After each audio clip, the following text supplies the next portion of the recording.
So Ali bin Abi Talib, he's stolen, his shield is stolen. So he's walking in the marketplace and he sees a Jew selling it. He looks at the shield, he goes, man, this thing looks exactly like mine.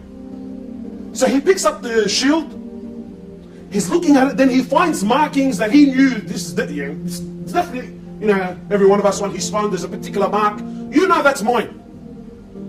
So Ali finds some markings on the shield, khalas, he's convinced beyond all doubt, this, not only is mine stolen, this is it, 100%. So Ali bin Abi Talib goes to the court. This story, it does the dabki in my head, this story. It does the dabki the whole round. He took the Jew to the court system and said to the judge, he says, I have a dispute with this man. He says, fine, they walk in, proper court system. He says, what's happening? Imagine Amir al-Mu'mineen, not only he's the leader of the Muslims, but he's Ali bin Abi Talib, and he's standing in front of a Muslim judge that he assigned. Ali is the one that assigned the guy. He says, this Jew has my shield and my shield. Am I shouting again? Wallahi, my brothers, this is the order of Allah and His Prophet, and I want to share a story with you that happened with the Sahaba, and I'm sure inshallah ta'ala that this story will wrap up the whole topic that I'm trying to mention. The story goes that when Ali bin Abi Talib was Amir al-Mu'mineen, and not only was he Ali bin Abi Talib at the time, he was also what? Amir al-Mu'mineen. His shield was stolen. His shield for war, for battle was stolen. Please try to live this story, and I'll try and stop and inject a few things that I feel are very important. But please, just a couple of minutes left, try to live the story with me. So Ali bin Abi Talib, he's stolen, his shield is stolen. So he's walking in the marketplace and he sees a Jew selling it. He looks at the shield, he goes, man, this thing looks exactly like mine. So he picks up the shield, he's looking at it, then he finds markings that he knew, this is definitely, every one of us on his phone, there's a particular mark, that's mine. So Ali finds some markings on the shield, khalas, he's convinced beyond all doubt, this, not only is mine stolen, this is it, 100%. So he says to the Jew, he says, oh Jew, this is my shield that you're selling. And it was stolen from me. He didn't accuse him of stealing it. He said to him, but it was stolen from me. This is mine, it belongs to me. So the Jew says, no, this is my property and I'm selling it. So now we obviously have a very typical dilemma. It's mine, now it's not. So Ali bin Abi Talib, who at the time was Amir al-Mu'mineen, who really didn't have to do anything. He would have took the shield, Tara'u kafla al-Jew, and sit down and know your role. He could have very well done it and no one was going to open his mouth with Ali bin Abi Talib. So Ali bin Abi Talib says, fine, obviously there's a situation here. We can sit down and argue about it all day long, or we can sort it out like civilized people. Today we don't sort things out like civilized people anymore, do we? That's my gap versus your gap, huh? It's my boys versus your boys now. So Ali bin Abi Talib goes to the court. This story, it does the dabki in my head, this story. It does the dabki the whole round. He took the Jew to the court system and said to the judge, he says, I have a dispute with this man. He says, fine, they walk in, proper court system. He says, what's happening? Imagine Amir al-Mu'mineen, not only he's the leader of the Muslims, but he's Ali bin Abi Talib, and he's standing in front of a Muslim judge that he assigned. Ali is the one that assigned the guy. He says, this Jew has my shield and my shield. Am I shouting again? He says, this Jew has my shield and my shield was stolen from me and it's my shield. I have to pause. Forgive me, I have to pause. Imagine this judge. This judge, forget that he's Amir al-Mu'mineen. But that's Ali bin Abi Talib. That's, according to some valid opinions, the first Muslim ever. Ali bin Abi Talib. The first Muslim ever. Not only the first Muslim, he was raised in the house of Rasulullah sallallahu alayhi wasallam. Not only that, the Prophet of Allah promised him Jannah countless times. Not only that, He's married to the daughter of Rasulullah sallallahu alaihi wasallam, who will be the queen of the women of paradise. Not only that, he's the father of Al-Hasan wal-Hussein.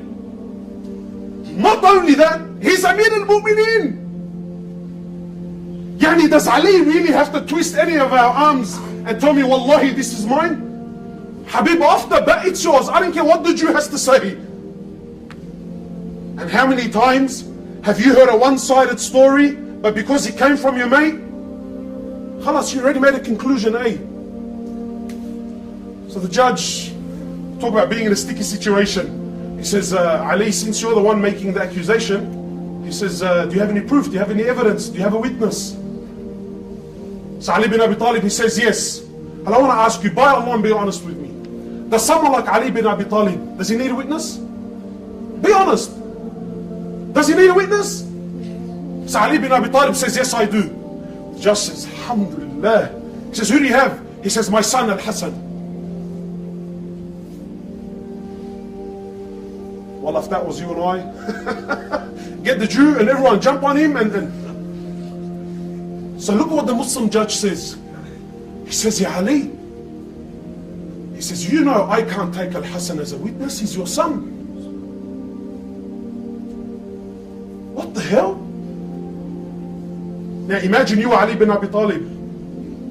Habib, forget the shield now, you little update now, it's between me and you now. Why are you going to put the Jew over me? Left and right, and what do you leave so I can spray your house?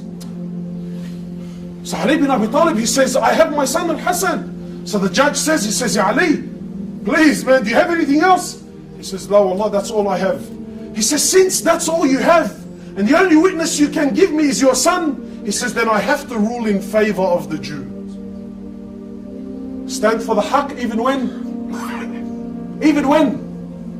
Even when it's against yourself, even when it's against your dad, even when it's against your Amir, even when it's against a Muslim. Stand for the haqq, because that's the quality of a believer. Call a spade and don't call it a big spoon. If your brother's in the wrong, swallow the pill. I'm not saying you turn your back on your brother. I'm not saying that you let your son go. I'm not saying that you, no. But call it for what it is and take a role for making the wrong right. That's what it takes to be a man. So I'm not saying that, if my son did something, I'm not telling you to abandon your son and leave him. No, that's not what's being said. No, you stand by your son. Of course, that's your son. But you call it for what it is.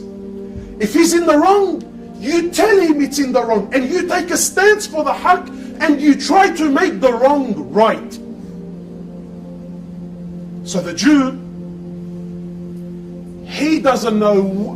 He's thinking, what did I smoke this morning? Am I seeing this? That's Amir al-Mu'mineen. And he took me to a Muslim court in front of a Muslim judge and he ruled in my favor.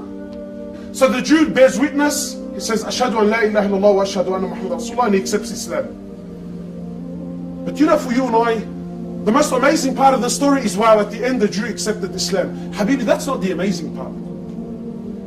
The amazing part is even when the judge ruled against Ali bin Abi Talib didn't kick up a stink with the judge. The Jew, when he seen this, he accepted Islam and he says, by Allah, this shield does belong to Ali bin Abi Talib. It was stolen from him, and yes, I was selling it in the marketplace. Sometimes you take a stance. You take a stance in batil. You take a stance in the wrong position, thinking that you're trying to twist the situation to swing it your way.